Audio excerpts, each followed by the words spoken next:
Okay, so let's talk about anxiety. Anxiety is something that a lot of people struggle with, but it's also something that a lot of people do not like talking about. We're very hush-hush when it comes to speaking about or admitting our anxiety. Now, if you're watching this video right now and you do suffer with anxiety, or you might be feeling anxious as you watch this video, and it might be why you've landed on it, I just want to let you know at the beginning that it's okay. Anxiety is okay. The same with depression, the same with mental health as a whole.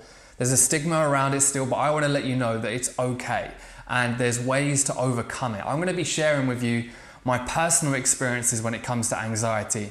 But at the same time, this video isn't just going to be all about me. I've got a Facebook group, and I asked the guys in the Facebook group whether they've ever suffered with anxiety before. And I'm also going to be sharing with you some of their stories. If you've never met me before or seen some of my videos, I'm Paul, and welcome. If you haven't subscribed, make sure that you do. This video, like I say, is all about just openly expressing and talking about anxiety, letting you know that it's okay. So, my personal experience, let's start there, and then we'll go into some of these stories. My personal experience with anxiety, I lost my dad to suicide nearly 9 years ago, 9 years in March. I'm recording this in January, and I just blocked it out. I didn't deal with it, and I've spoken about this in other videos. I chased short-term pleasure in terms of drinking, in terms of working too hard, in terms of buying myself a brand new Ford Focus with tinted windows, and I just did as much as I could to keep busy. And what was then happening is I was finding myself very depressed. I didn't know it at the time, but looking back, I was depressed. I didn't want to get out of bed. I struggled to get going, and I was forever feeling tired and fatigued. And also because of that, I did suffer with some form of anxiety. I was turning down events. I was, anywhere that I would go, I would constantly be anxious that someone might ask me about my dad, or constantly anxious that someone might judge me because my dad killed himself. I was really struggling to go to social events, and also as well, whenever I was kind of out in social situations, it was probably more of a social anxiety. I was just constantly, worried about people's judgment of me. At the same time as well, I was always worried about what would happen. I had this huge fear, and I couldn't get these worries out of my head. Worries of me ending up like my dad was a big one, and one that I probably haven't spoken about before, especially on a camera to YouTube. Fear that I would take my own life like my dad, because everyone always compared me to my dad. You're so like your dad, so I thought I'd end up the same way as him. Just worries and fears that people around me would leave me. My mum, I thought that she might die, and I started to lose trust in people. And honestly, I don't feel like I had an extreme case of anxiety, but I constantly worried. I worried about the future. I saw a very bleak future, and it really did, I really struggled with it. But what I did, because I want to share more stories, I want to let you know, you might be able to relate to some of these stories. I shared a video in my Facebook group. I won't show you the whole video, and I want to share with you some of the answers. I mean, I've got tons and tons of comments here. I want to read through some of them. I'm not going to disclose any full names because this is a private group. If you want to join it, feel free. It's called Become a Better Man, but if you're not a man, feel free to still join it if you want. But just reading some of these, it doesn't leave unlike depression. I worry about many decisions. Changing the course of my life may look very scary. Approaching others for friendship or even asking a question seems scary to me. Sometimes writing a comment on a post is scary. Sometimes I can't distinguish between intuition and anxiety. So it's like fear of just speaking to people. And this guy goes on to say it was a crippling fear that led to panic attacks as well. Someone else says, it feels like I can't breathe. Then I get a strong headache. I start saying a sentence that has no meaning. And another example of that is panic attacks. I didn't speak about this, but I remember having a panic attack. This was a few months after losing my dad. We were out on a lad's holiday in Malia, and I know I was just blocking everything out at the time. I was 19. I was just dealing with it like most 19-year-olds would. And we were at a bar, we were drinking. This was the first night. And then one of my dad's funeral songs was quite an upbeat song, and it came on. And you know, all these emotions came out. I went running out of the bar. I was sitting on this curb. A few of my friends followed me who was actually at my dad's funeral, and they knew the song. They knew how I react to it. And I couldn't breathe. I couldn't control my breathing. And I was having, you know, a panic attack. And I think the anxiety around that time led to that panic attack as well. So that was another example that someone shared. Phil said, I feel it across my chest and the pit of my stomach. I get like a foggy or heavy head with it. It won't leave until whatever the cause is has passed. My head goes into overdrive with possible solutions and causes, which sometimes help but makes it worse. Sometimes I want to talk about it so the pressure will release, but often the anxiety is compounded by my thoughts of the potential judgment of the person I've rightly or wrongly chosen to talk to. I don't normally write comments or post stuff, but it's nice to be able to talk about it openly. If this is a group like this is so awesome. So that's a great example that Phil's wrote. You know, he shared his experience of anxiety, and he's also said that he doesn't normally write comments, but being able to do it has helped him.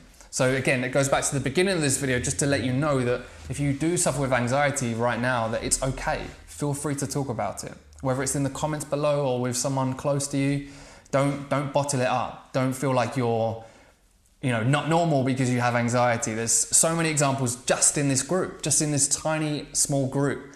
And so many people around you will be suffering with anxiety as well. David said it's crippling enough to ruin a person's life. You can't concentrate or enjoy yourself at all. Unfortunately, there's not much point having this discussion. There is no cure, except that you're going to have a shit life. All right, David, I agree that it's crippling enough to ruin someone's life, but I don't agree that it's going to completely ruin the whole of your life. You can manage it, you can deal with it. And for me, the way that I dealt with it was just tracing back. Why am I having these feelings? And a lot of it came from losing my dad to suicide. And it was understanding and becoming self-aware enough to know why I was having anxiety. And then obviously that led me to deal with it. There's social anxiety. I've done videos on it before, but it was all about getting out there, breaking comfort zones, and dealing with anxiety head on. You know, dealing with it face on, and just doing as much as I could to understand it. So I don't believe that you will never, get better with anxiety, but it is something that you have to deal with. If you don't deal with it, it will ruin your life. It will bring you down. It will stop you from getting or having the life that you want. Neil, I suffer with it daily. Neil was my dad's name, which is weird saying that. I suffer with it daily. It stems from having a number of undiagnosed seizures up until about 5 years ago. I can't explain what brings it up. It can be queuing up in a shop, very busy stations, quite often on the tube. I work in the city and it's always present. I live in the countryside and have very instances of it then. And Jim actually commented on that and said, I can relate as well. I found taking the train into work is very stressful. I'll sometimes have an episode while out at a restaurant. This for me stood out because, when I get the train, people are just sitting there and you can never judge someone, you can never ever judge someone because you don't know. Anxiety is silent. Someone might be sitting there right next to you on the train having an extreme panic or maybe feeling anxious, but you don't know. So with that, that's more of a social anxiety. I would say it's just about doing it more and understanding why you have those feelings of anxiety in certain situations. Neil actually said in the countryside he doesn't have it, so that could be a trigger. John suffered with it for 30 years or more, constantly planning for the worst, trying to hide the feelings that others won't notice, becoming so many things to so many people. I don't even know who I am anymore. Needing to be in control of these things, but scared to death in case people notice I'm not. So John, that was a very honest answer. 30 years or more, it comes down to conditioning. If you've been conditioned like that for 30 years, it's going to be hard to shift away from it. But planning for the worst. I used to be a big worrier, and a book that I read was How to Stop Worrying and Start Living. Dale Carnegie, I think the author is. How to Stop Worrying and Start Living. That really did open my mind to actually everything that we worry about isn't as important as it is in our heads. That's why I started to journal. When I started to write down those worries and had those thoughts on paper, they weren't as bad as when they were in my head. So that's one thing that I would say, read that book, especially if you're a big worrier. Also as well, If you haven't seen my videos before, my brother recently, 6 months ago, had a very life-changing accident, a brain injury. He's still in hospital recovering. And this really helped me understand and deal with anxiety and worry as well. Because, throughout the whole recovery, it's been 7 months now, he's still improving, but it could have been a lot worse than it was. It was all about being present. We weren't told how he would be. So I was constantly trying to remind myself to be present, live for the day, stop worrying about what could happen to him or how he could be, and just focusing on the present moment. I've done a video on this as well, which I'll link up to in the description.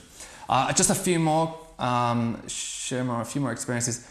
I don't experience it, but my girlfriend does constantly, and it was really hard to deal with. But she's now doing much better as I'm helping her throughout the weeks. She never had help until I showed up, which makes me feel great, but it's easier said than done. That's a great example. If you're actually, dealing with someone close to you who has anxiety or depression, I always say you cannot control their emotions. You cannot control their anxiety. So don't try and be in complete control and change the way that they are, change the way that they feel. It's going to be hard. You're going to be fighting a losing battle, but just support them. And that sounds like what Carlos is doing.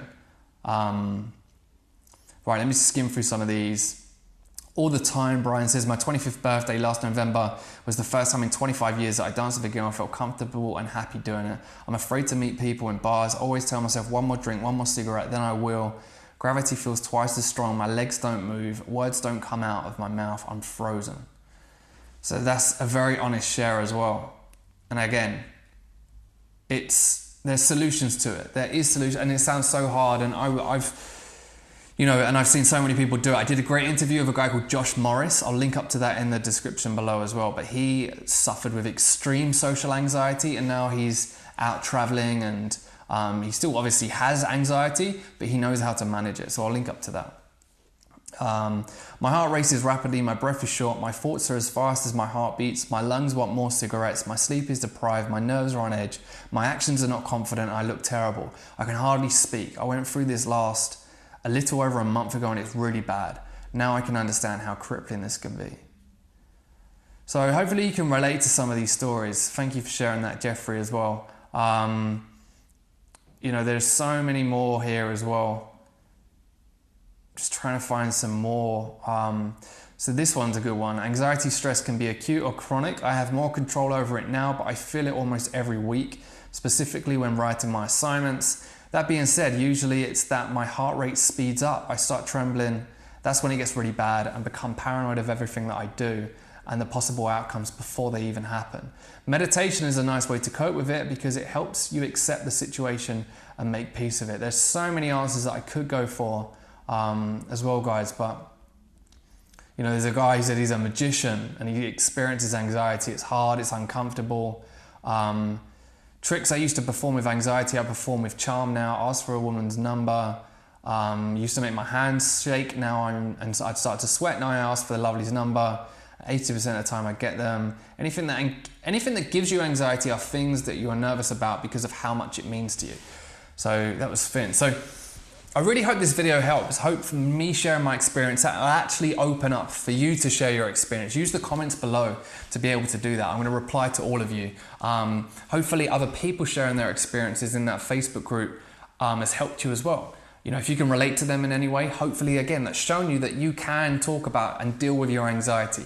But I just want to leave it with a few points I would say in terms of dealing with anxiety. Is like I said, number one, you have to understand the triggers. You have to work on self-awareness. Understand when you become anxious. I know someone who said that when they drink coffee, they get anxiety. It sounds silly as that, but it's being so self-aware enough to know what triggers your anxiety, whether it's being on the train. That's another example of a trigger towards your anxiety. For me, it was the fear of loss. It was the fear around people around me, being taken from me or taking their own lives or me taking my own life and, things being out of my control. That was for me that led to that anxiety. So as soon as I was self-aware enough to understand that, I started to deal with it. At the same time, when it comes to social anxiety, I did a video on this recently. It's about being uncomfortable, understanding where you feel anxiety and breaking that comfort zone. Because that's all it is. It's the same with confidence. When you have a lack of confidence, it's because you haven't broken through that comfort zone. And however easy that sounds, it's the most difficult thing to do. But understand that when you do actually face this head on, when you start becoming self-aware, when you start dealing with your anxiety, you're actually going to find that it will start to get better. The hardest thing is the first step. Once you do the first step, whether it's talking to someone, whether it's breaking a comfort zone, whether it's doing some meditation, whether it's journaling, whatever tool that you want to use to be able to deal with your anxiety, the hardest thing is the first step and understanding it. And then it starts to get better with time. There's no quick fix, no pill, no medication, no workout, no guru is going to tell you that this one quick tip is going to kill your anxiety. It's never going to happen. But the hardest thing is taking that first step. But then with recovery, you will get better. I want to leave that there. Different video. Hopefully you enjoyed it. If you did, let me know. I really do hope that it helped. Mental health. Let's not have a stigma. There's no point having a stigma. Let's openly talk about it. If I can sit here with 2 lights in my mum's living room doing this video, sitting on a leather armchair, so can you. You can talk to it. You can leave a comment. You can speak to a loved one. You can do something about it. Hopefully you enjoyed it. Let me know in the comments. Don't forget to subscribe. Share this with someone if you feel like it's going to help them. I would truly appreciate it. If you did subscribe, follow along the journey. And I'll see you all in a video very, very soon.